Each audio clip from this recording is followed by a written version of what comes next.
Hello, thank you for joining me for the presentation of Christmas Art Through the Ages. It is December 31st, and I wanted to share with you a few paintings of the Madonna and Child. Our first painting is the Bronchini Madonna by Giovanni da Paolo, an Italian artist, from 1427. It originally hung in the Bronchini family chapel in Siena, Italy, hence the name the Bronchini Madonna. The artist Di Paolo shows a lavishly robed Mary and Jesus flanked by angels in a gold background. In Mary's halo is inscribed this prayer, quote, "Protect, O Virgin, the man who has painted thee." It's in small print so that it would not detract from the glory of the painting, but it certainly is a personal prayer to the Virgin Mary for protection, for painting a picture of her and her son. The second painting is entitled Virgin and Child by the French artist Antoine Auguste Hebert, and it dates to 1872. Like a Russian icon, this painting is an example of the Romantic movement in its depiction of the two figures, Mary and Jesus, their clothing, the curly hair of Jesus, the dark eyes of Mary, the subdued expressions of both Mary and Jesus, and the rich tapestry-like background in contrast to the very realistic features of the two figures, the clothing, the expressions, the hands. The only unrealistic part of the painting is the gold foil-like halos that dominate the background, highlighting the figures, making them look even more realistic in their contrast to the gold light behind them. Our third painting is The Song of the Angels by the French artist William Adolphe Bouguereau from 1881.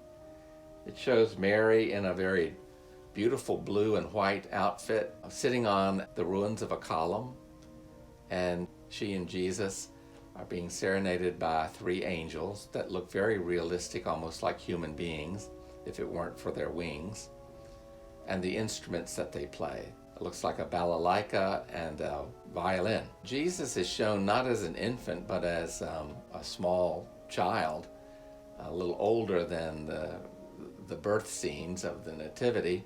So perhaps this is showing on their way, Joseph, Mary, and Jesus on their way back to Nazareth after their flight to Egypt.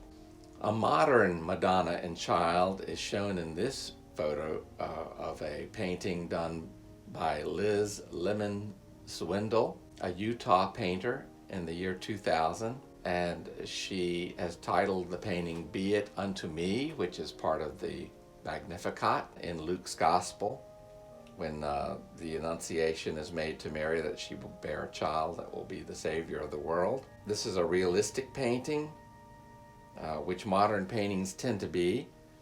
It captures a tender moment of mother and child. The penetrating eyes of Mary and Jesus are, I think, the most emotive feature of the painting.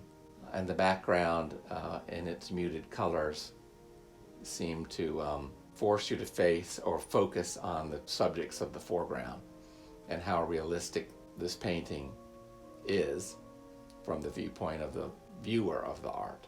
I'd like to quote what this artist, Liz Lemon Zindwell, has said about this painting.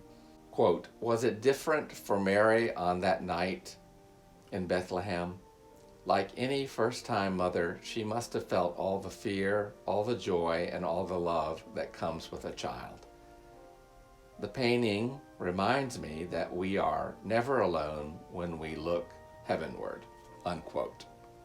Our final painting in this presentation of Madonna and Child paintings is called Kissing the Face of God by Morgan Weistling, another American painter from 2001. Another very realistic painting showing Mary as a peasant girl, a young girl with humble clothing and holding Jesus with a sparkle in his eye as he's being kissed by his mother another tender moment in these very modern, realistic paintings. Kissing the Face of God. It reminds me of the song, Mary, Did You Know? The lyrics of which state, Mary, did you know that one day your baby boy would deliver you? Thank you for this presentation on Madonna and child paintings. Join me tomorrow, January 1st, for a new year and a series of paintings on the flight into Egypt. Thank you.